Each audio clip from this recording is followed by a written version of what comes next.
Friends, ఈ వీడియోలో మీకు ఎక్స్ప్లెయిన్ చేయబోయే కాన్సెప్ట్ ఏంటంటే up trend, down trend and consolidation or sideways అని అంటారు.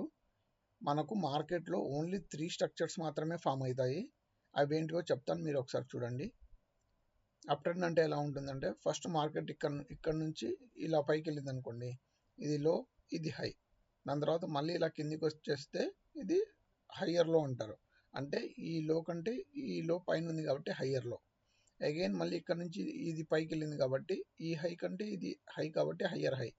అగైన్ మళ్ళీ దీనికంటే ఇది కింది, ఇలా మార్కెట్ ఇలా కిందికి వచ్చింది కాబట్టి దీనికంటే ఇది పైన ఉంది కాబట్టి పైన లో ఫామ్ అయింది కాబట్టి ఇది హయ్యర్ లో. అగైన్ ఇక్కడ నుంచి పైకి వెళ్ళింది కాబట్టి దీనికంటే ఇది పైన ఉంది కాబట్టి హయ్యర్ హై. ఇలా హయ్యర్ లో, హయ్యర్ హై, హయ్యర్ లో, హయ్యర్ హై అనేది ఫామ్ అయ్యేది అప్ ట్రెండ్. డౌన్ ట్రెండ్ వచ్చేసి ఇది హై, ఇది లో.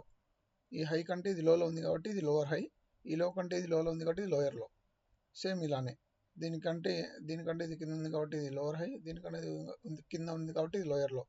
లోవర్ హై, లోవర్ లో, లోవర్ హై, లోవర్ లో. దీన్ని డౌన్ ట్రెండ్ అని అంటారు. తర్వాత మనకు సైడ్ వేస్ ఆర్ కన్సాలిడేషన్ అంటారు. అంటే ఇది ఎలా ఉంటుందంటే, మార్కెట్ మనకు ఒకటే రేంజ్లో ట్రేడ్ అవుతూ ఉంటుంది. అంటే ఇప్పుడు ఈ బాక్స్లోనే ఉంటుంది, ఇక్కడ నుంచి ఇక్కడికి, ఇక్కడ నుంచి ఇక్కడికి, ఈ రేంజ్ దాటి వెళ్ళదు. సో ఇలానే ఇక్కడిక్కడే ఉండేదాన్ని మనం సైడ్ వేస్ ఆర్ కన్సాలిడేషన్ అని అంటారు. సో ఈ 3 స్ట్రక్చర్స్ మాత్రమే మనకు మార్కెట్లో ఫామ్ అవుతాయి ఫ్రెండ్స్.